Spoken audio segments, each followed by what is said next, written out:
Hello everybody out there, and welcome to another episode of the Talk That Talk Show with me, Barry Holmes. We are here for our 212th episode of the Talk That Talk Show, and it just seems week in and week out. I just remember that we were celebrating the 200th episode not too long ago, and now here we are at 212. I want to give a big time shout out to 64 Danny who just tuned in to our Instagram live stream. Also give a big shout out to Marissa and Trish on our Facebook live. But I want to give a big shout out to Danny here because, Danny's someone who at the high school, he literally sees me rocking my Talk That Talk Show stuff all the time. Because when I go to the schools, that's what I'm mostly wearing. And little did I know that he went home and he Googled or looked up the podcast, and and then I actually wound up subbing in his class for one of the teachers, and he came up to me and was talking about one of the episodes that I had mentioned. I think I was talking about how I got my girlfriend up to go walk, and he actually quoted that a part of my episode, and I just thought it was really cool to have someone in the high school that looked at my stuff and truly listened and was able to tell me, what I had talked about. And I just thought that was the coolest thing. So, Danny, I appreciate you so much, brother. And thank you for tuning in, man. That's part of the reason why, I come on this podcast, and part of the reason why I make the merchandise that I do, because I feel as though I try to stand for something bigger than myself, bigger than just words on a note card, or bigger than just making shout outs on Facebook. This is what it's all about. And also want to give a big time shout out to my boy Reese, who had to stop by and pick up something. I think my mom had given him a gift or something, and it was just dope because the appreciation that Reese got back from me, saying that it just meant the world to him. That's what it's all about when you have friends that you can call family, and it just feels good to do things for other people. It feels good when you get that appreciation back. And I just feel like, over the past maybe, I'd say just years, I don't know how far I want to go back, but I just feel like I truly appreciate the friend group that I have around me. And I feel as though a lot of people, you see them complain about their friends, and you see people that, they're constantly talking about people they can't rely on. And I just truly feel like I have the best support system and friend group and people that I can truly count on. I mean, I always joke with my dad because I give him, certain tasks to do for me when I'm not there. And sure, he forgets a lot of the time, but I feel like I can count on him for most things out of not, And when it came down to him securing somebody to hopefully compete with us later down the line, he was able to get that done. And it just feels good to have, people that you can count on and rely on, man. So, I just feel like, throughout the years, sure, I have lost some friends as well too, and there's people that are in your life that come in and people that fall out, but above all, when you just move in the right way, and you move in the right direction, and you carry yourself with a certain level of integrity and a certain level of higher standard and core values, you start to see that a lot of the people around you as well start to change. And when you see that friend group change and you start to see things within yourself that become a little bit different, then you start to see those positive changes, man. And we talked before about how sometimes people can bring you down based off of the people that you choose to hang around. But like I said, I've just had the general appreciation, and I'm just very thankful and very blessed to feel like all the people that I have in my circle just generally uplift me, whether it's positive news, whether it's positive affirmations, spending time. There's a lot of different values that I have from people that I keep within my circle. And also it comes down to just effect as well too. Like Dave Stolness, shout out to him on my Facebook. He's not someone that I see every single day, But in the times that we do talk and when we do catch up, it's just like, catching up where we just left off. And I feel like at times, for some people, they feel as though because you're not talking to someone 110%, or you're not constantly in contact with this person, then that means that they don't care, they're not thinking about you, or they don't have you in mind.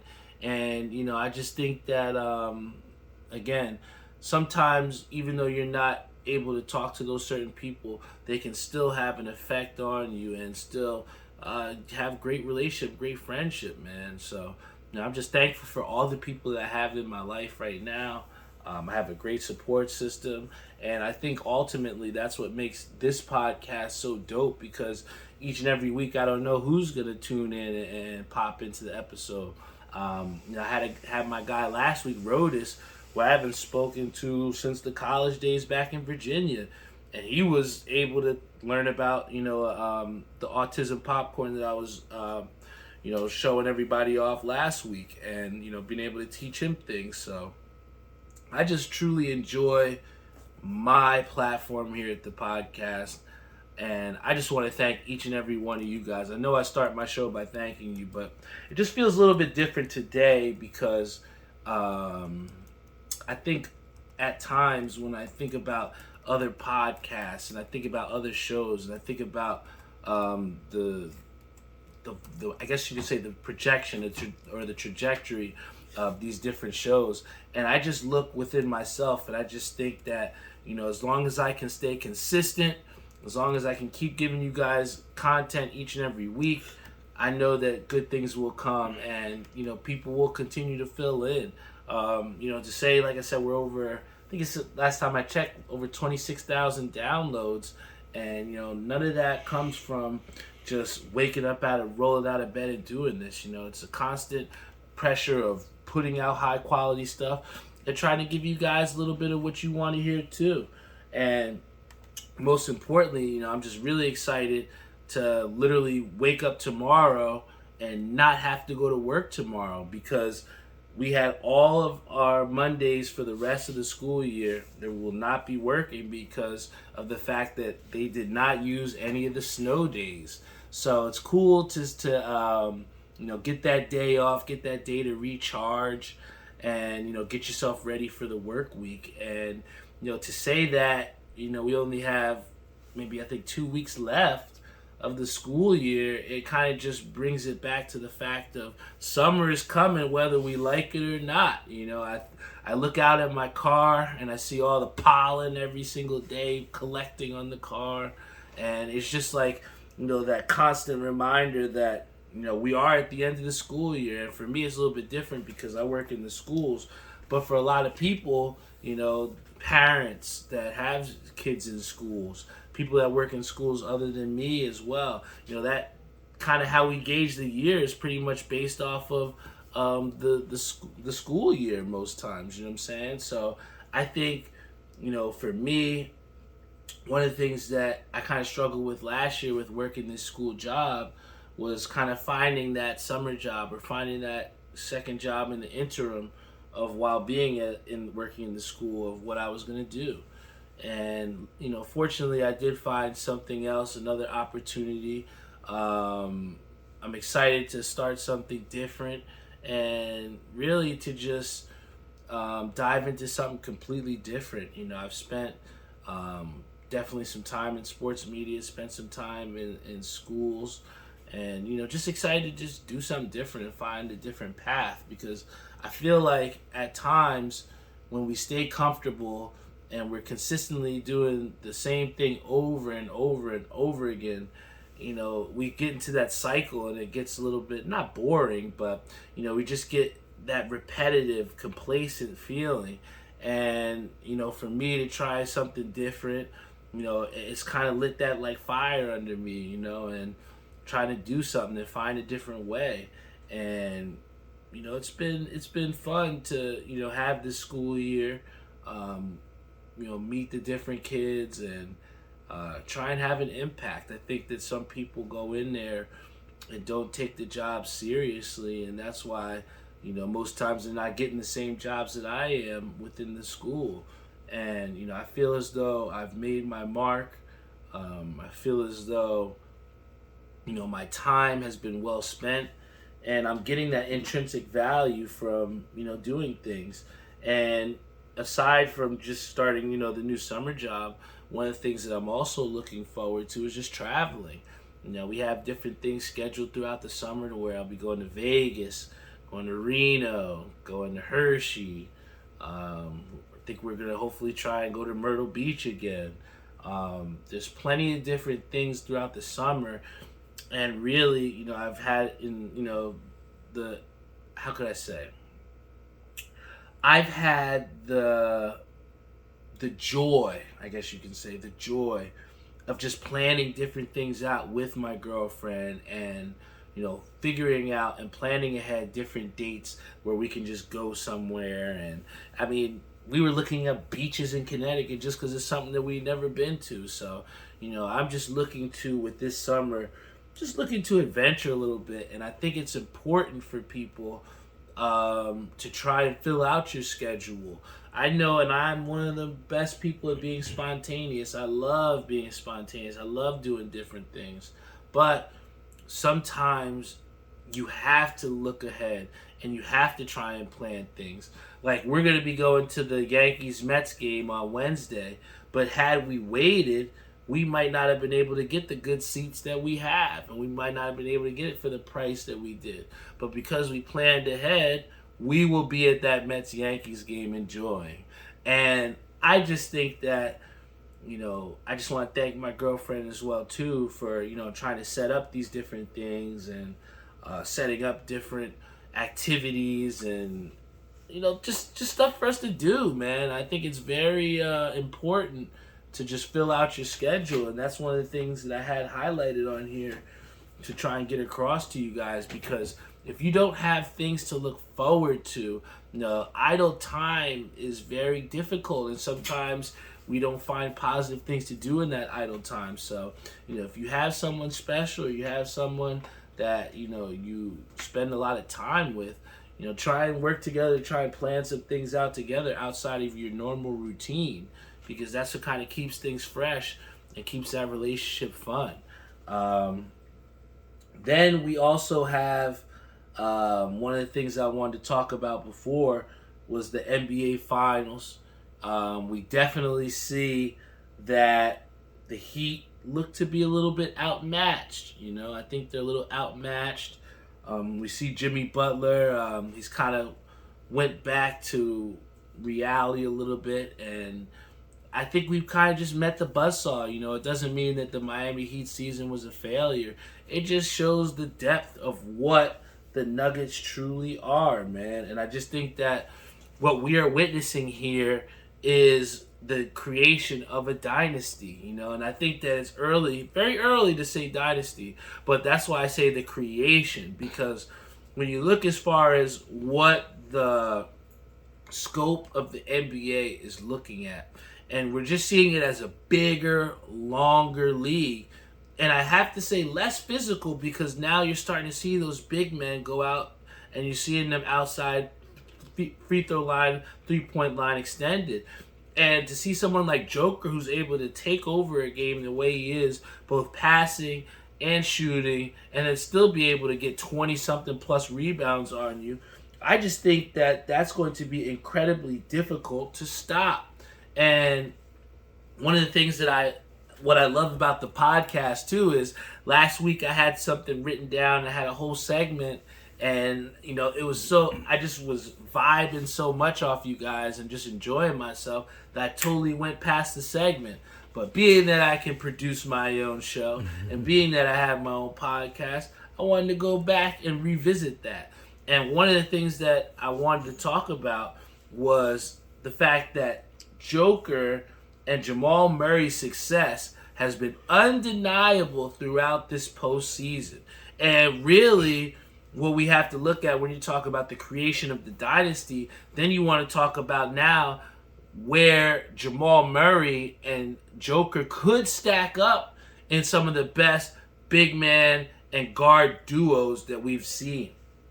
And I wanted to kind of go back and go into the vault and think back as what were some of the best, duos that I have seen outside of Joker and Jamal Murray. And I came up with a list of 5. And if there's anybody else in here, a duo, a big man or guard duo that you think deserves a little acclaim, you could definitely put it in there. But coming in at number 5, I think a good, because they definitely had a good run in the mid-90s and, definitely was a dominant force. I got to put Hakeem Olajuwon and Clyde Drexler in there. I think that they did it throughout college when they were at the University of Houston, and they carried that same thing over into the Houston Rockets. And, they were definitely a dynamic duo, man. I think coming in at number 4, a big-time duo that you can't deny the success that they had was Tony Parker and Tim Duncan. I mean, they had plenty of championships between the two of them, and I think they really personified the pick-and-roll game where Tim Duncan could hit you from the free throw extended. And I mean, Tony Parker was a cheat code with that little floater in the paint, so that was definitely a big-time duo. And I think coming in at 3, we can't talk about pick and roll without the masters of it. So you got to come in with Karl Malone and John Stockton. Those are my number 3 as the best duo in the NBA because, I mean, they took Jordan to, what was it, Game 6, Game 7? And that game was in, over in Utah as well, too. So, I mean, not many people came close to beating Jordan, even though Jordan was 6-0 in the finals. But damn it, the Utah Jazz came pretty close. And they wouldn't have done so if it wasn't for my man Karl Malone, the mailman, and John Stockton. And then it comes down to these two as some of the untouchables when it comes down to dynamic duos. And it's tough that this duo kind of broke up because arguably they could have had a run to be the best duo. And we know that's talking about Shaq and Kobe. I mean, when they were three-peated and, in the end 90s, early 2000s, there was no dynamic duo, no dangerous than Shaq and Kobe. I don't think anybody wanted to see that gold jersey going up against you. And I think that, a lot of the Laker fans that we still have are remnants from those early days with Shaq and Kobe. And I think that's one of the toughest duos that we have. But outside of them, the number 1 best duo that I think that there has been for a big man and a guard, you can't look no better than Kareem Abdul-Jabbar and Magic Johnson. I mean, those two guys absolutely dominated in an era where you had Larry Bird and you had the complete team of the Celtics. I mean, I think the NBA wouldn't be where it is now if it wasn't for Kareem Abdul-Jabbar and Magic Johnson kind of showing that first Showtime basketball, I think, the celebrity row that we get so hyped with at Madison Square Garden was very hyped based in the Forum, those LA Forum days. One of the most funny, glamorous pictures, I think, was Magic Johnson and he's got all the actors behind him walking in the tunnel. So, Magic Johnson and Kareem, historic duo, and I think that's my list of the top 5 duos. But Joker and Jamal Murray have a very good chance to put themselves up there in that category if they can get more than one. All right, if you start to get 2 and 3 championships, now we can start to put them up there as some of the best. And I think that we have yet to see Jamal Murray's best basketball. I know that might be hard to hear because he's been playing fantastic. But I just think that with how young he is and how motivated and selfless that Joker is, I think that we could truly see a dynasty in Denver. And a lot of things that people are upset with and they're saying is, with the NBA Finals coming to a close, we don't have any basketball to watch. It's going to suck because all the basketball is going to be gone.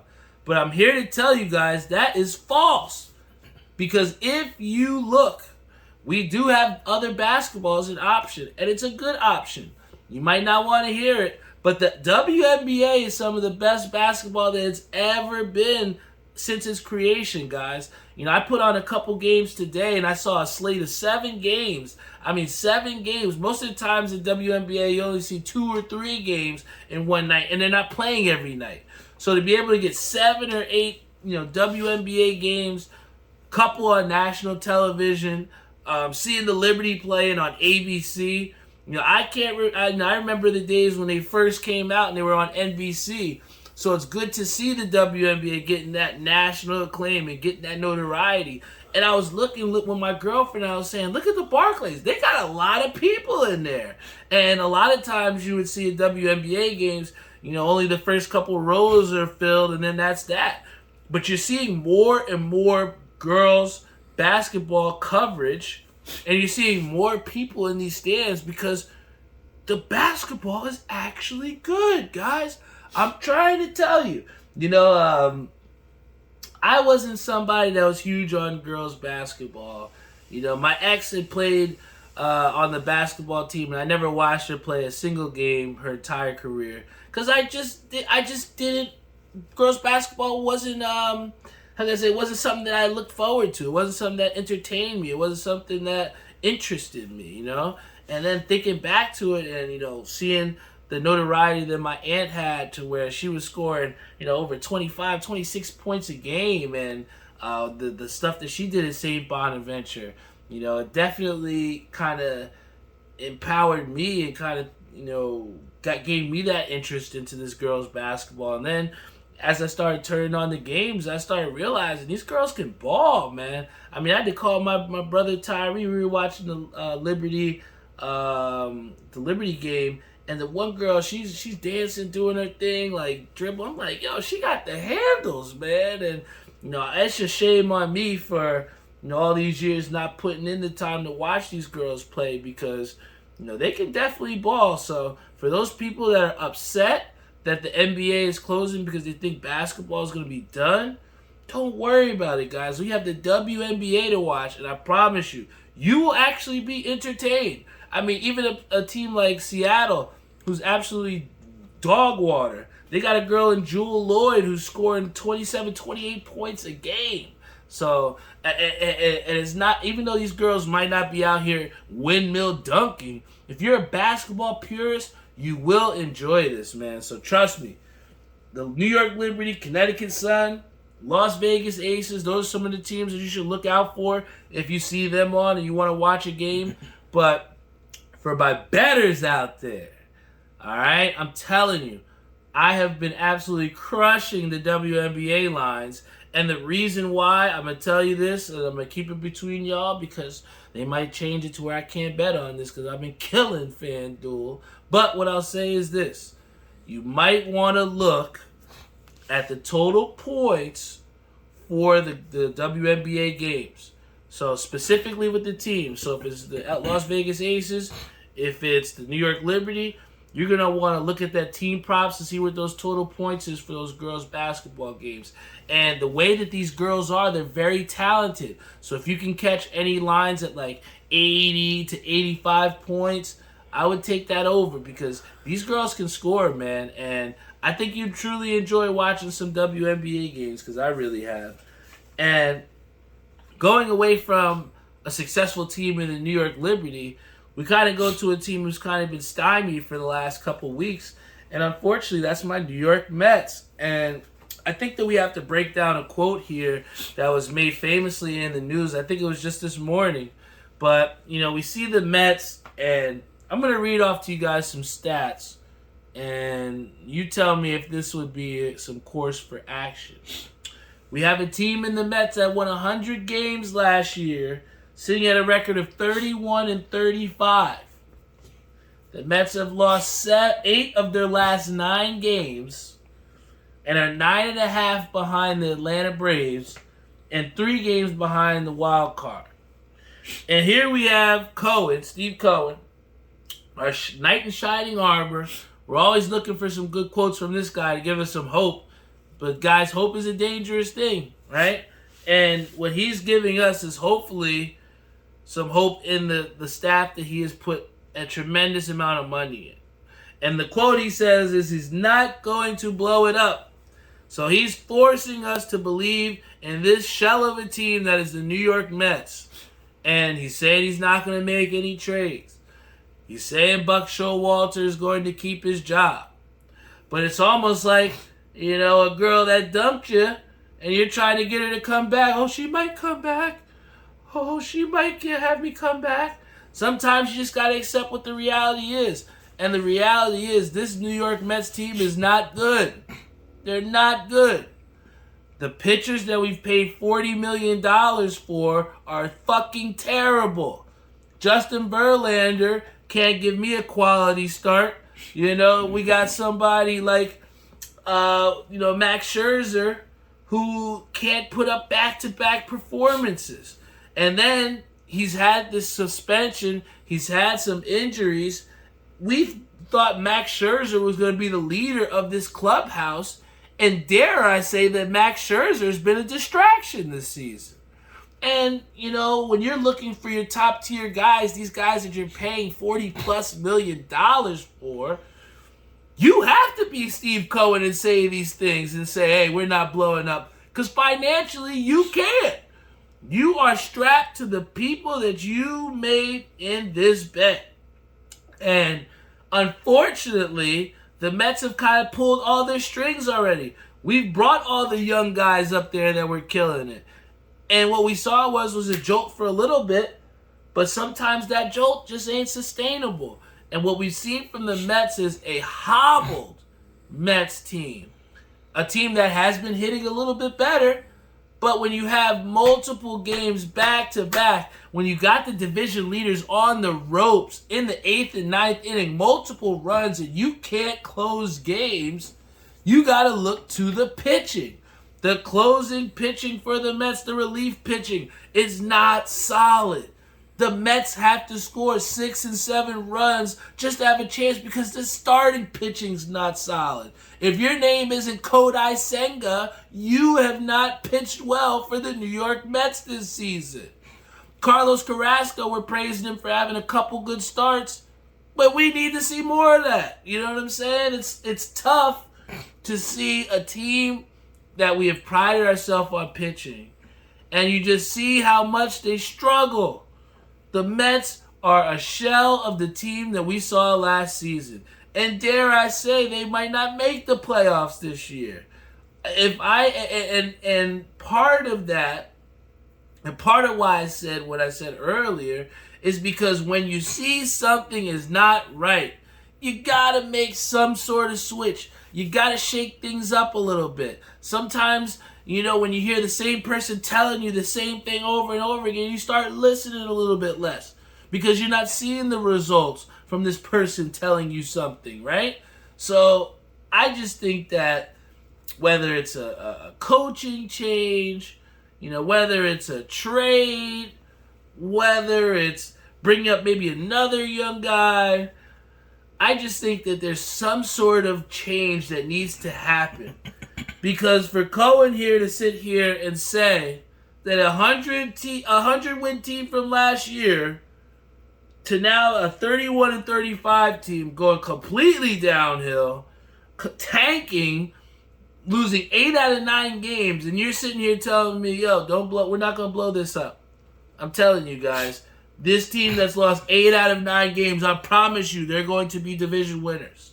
If you can sit here and look at Steve Cohen in the eyes and believe that there should still be hope in this Mets team, then I think that we're not being realistic here, because what we've seen from April, May, and now June is the same problems with the Mets. You can't close games. You can't hit consistently, and we can't get starting pitching to go longer than 5 innings. So when you have that recipe, you have a team that's barely destined to win 80 games this season. And it's tough for me to say that as a Mets fan, because I love the Mets. I love this team. I love Lindor. I love Pete Alonso. But it doesn't help when Pete Alonso gets hurt as well, too, because he was damn near most of our offense. So when I look to these accountability guys, and I look to see these guys, how bad do you guys really want to play? All right, Buck Showalter can't go out there and hit, but the people that he's putting out there, they got to do something because it's not looking good. And one thing that I think that is something that we should applaud that I did see in the news is that Lionel Messi is going to be joining the MLS, and he's joining the Inter Miami team. And for a lot of people that truly love soccer, they're kind of making fun of it. They're saying, oh, he's an old man now. Oh, he's not the competitive, or, he's going to the MLS because he's selling out. But like my boy Jeffrey said, this guy's still a 96 on FIFA. He can still play soccer. So just because he joins the MLS doesn't mean that he doesn't got nothing left in the tank. And you know what? Maybe just this, guys.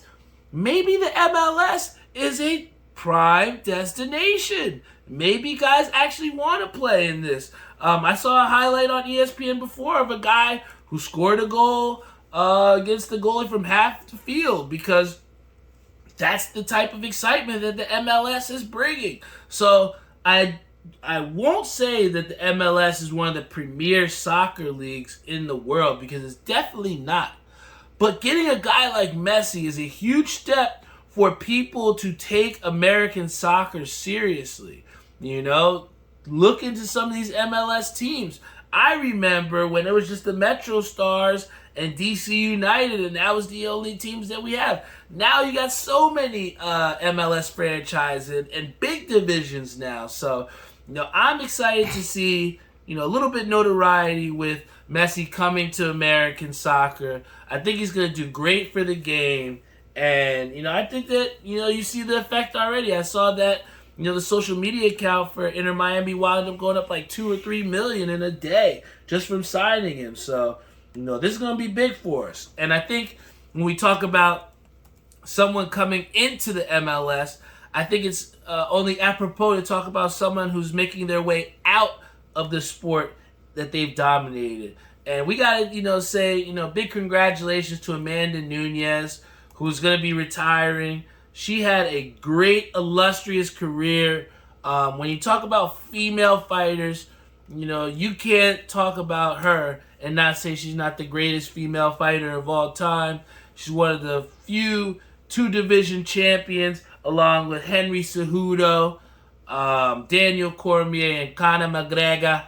But, Amanda Nunes is somebody that lost her belt to Juliana Pena, got it back, and then defended it against, somebody last night for the Bantamweight Championship. It's not easy to be a two-sport champion. The weight cutting and the weight fluctuation and preparing against all these different opponents. I can see why it's time for her to retire because there's literally nobody. She's wiped out both divisions. There's nobody for her to fight anymore, and there's nothing for her to prove. And I personally like her retiring because I feel like a lot of times fighters retire past their prime and take way too many fights than they need to because they mess up their legacy. And few really, end on top. There's a reason why people hate Barry Sanders the way they do because they feel like Barry Sanders robbed them of more experiences of watching him play. But when you have someone like Barry Sanders who stepped away from the game because he felt like he accomplished everything that he needed to and has all his faculties and is able to enjoy the fruits of his labor, that's what I'm happy for, and that's what I'm, most excited for Amanda Nunes because too many of these fighters and too many of these athletes, mess up their legacies and play longer or fight longer than they need to. And I just think that for what Amanda Nunes is, leaving the sport of fighting, UFC, she's probably influenced so many fighters, maybe more than half of the female fighters that are on that roster in UFC. And I'm interested to see who's going to kind of take the next step. Who could potentially be the next two-division champion? Will we see Shevchenko maybe rebound back and get her glory, maybe take a shot at being a two-division champion? Who knows? But, I think that with the closing of the door with Amanda Nunes it definitely opens up for who is going to be that next female fighter to kind of elevate themselves. Will it be a Wei Lee? I don't know. But I think that the UFC's done a great job with setting up those fights and kind of ushering out the old and giving us some new fighters to look forward to. And in closing, there was two things that I kind of, in my personal life, that I kind of wanted to highlight, two themes. And one of which I'm going to highlight is, again, my girlfriend, because I was looking in the mirror and I seen like a couple of these gray hairs in the beard, and I'm trying to sit there trying to maybe pluck the one, and she's like, "Just leave it there, Barry. It makes you look distinguished." And it was funny because in my mind I have this idea: oh, I can't have these gray hairs. I'm getting old. What the hell? Where's the time went? And in reality, you just kind of have to embrace it, man. You got to embrace the change and embrace,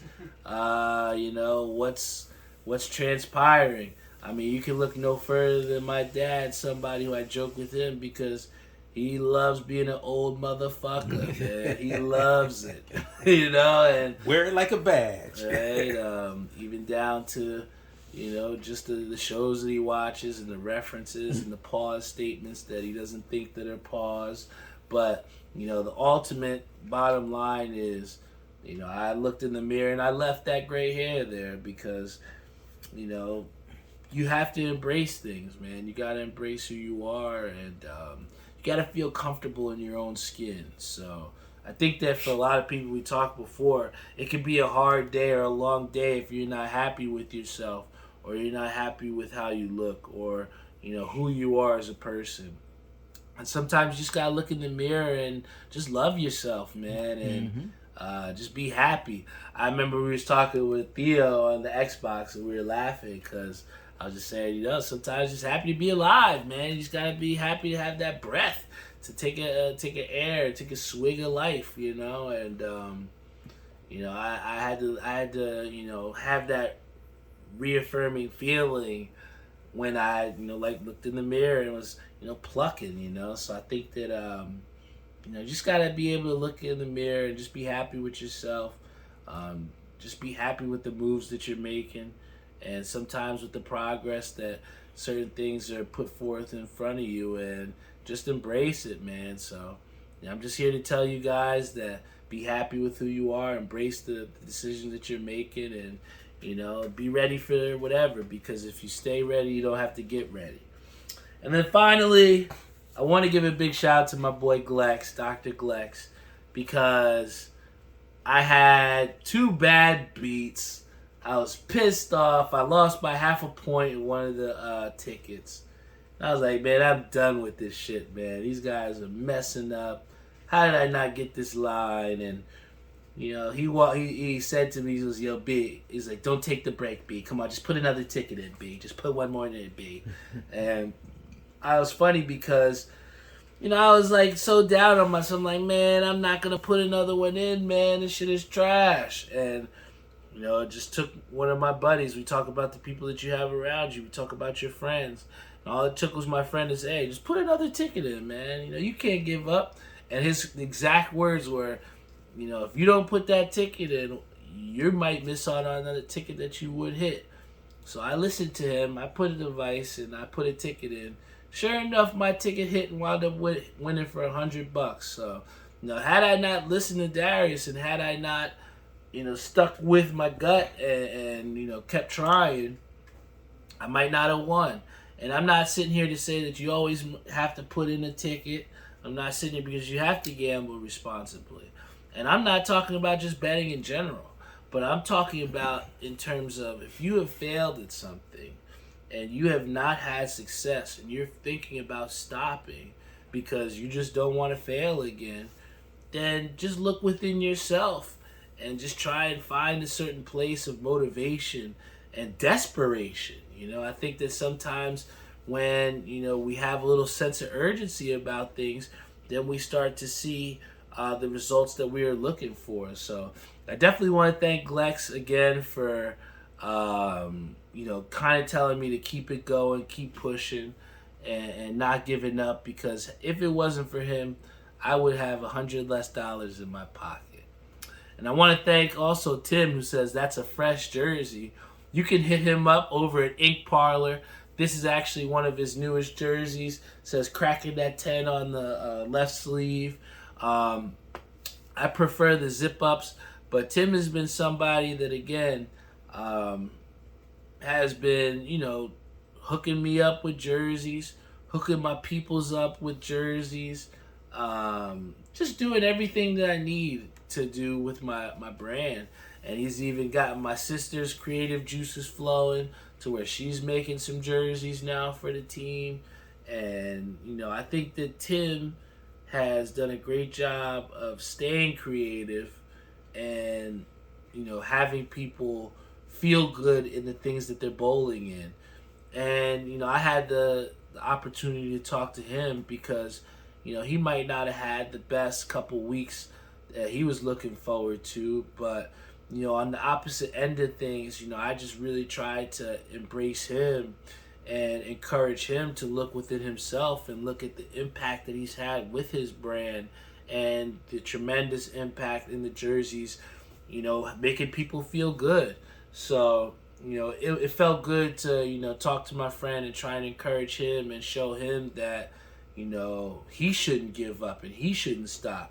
Because a lot of times with things that go on in our lives and things that aren't maybe successful, or we don't have things that go the way that we want, just as easy to kind of stop and to try and get off that path. But, when you grind, when you try and work through things and put your best foot forward and just believe in yourself, you just never know what can happen, man, and what you can build and what can come from it. So, I just know that, in my time that, hard times never last long, and it's really on us how long they truly last. So, a lot of times you get dealt a bad hand. I've been playing a lot of poker, and I've been playing it on the phone, and I think it's funny because, it's kind of been helping with the decision making a little bit.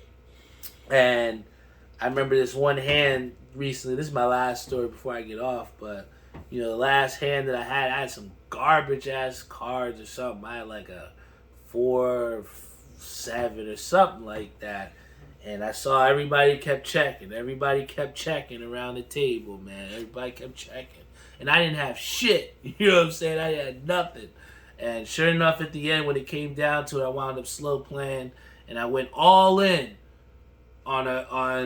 I literally went all in. I think I had something like 8-9 million chips in this virtual whatever it was, but I went all in, literally having nothing in my hand.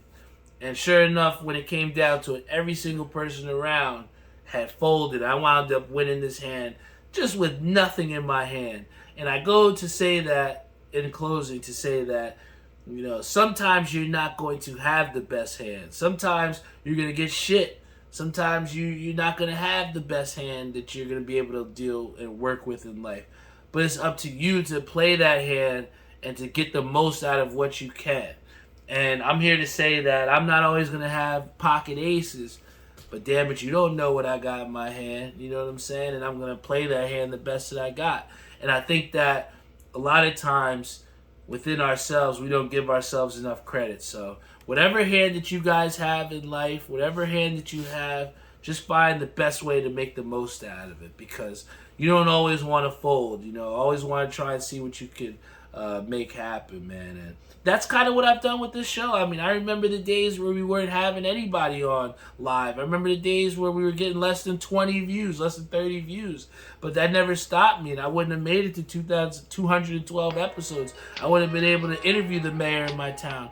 I would have been able to have a guy in Danny in the high school that is proud to listen and talk to me about what I talked about on my podcast. That shit comes from effort, time, energy, motivation, dedication, desperation. All those key adjectives. So I'm just thankful to have you guys to rock out with me every single week. And truly, I enjoy playing the hand that's given to me in this Talk That Talk show, man. So once again, I thank you all. Wouldn't be here if it wasn't for you guys every single week. And I trust you guys to be the best forms of yourself. And hopefully through listening to my podcast, you can get a better understanding of how you can be the best form of yourself. So I love you guys. You got 45 minutes of content. Damn, this is a great episode. Check us out on YouTube, Spotify, Google Podcasts, Apple Podcasts, iHeartRadio, Stitcher, you name it, we are on it. Tell a friend. Check us out on YouTube. Subscribe if you haven't. I love you all. Keep believing in yourself. Keep grinding, because the best is yet to come.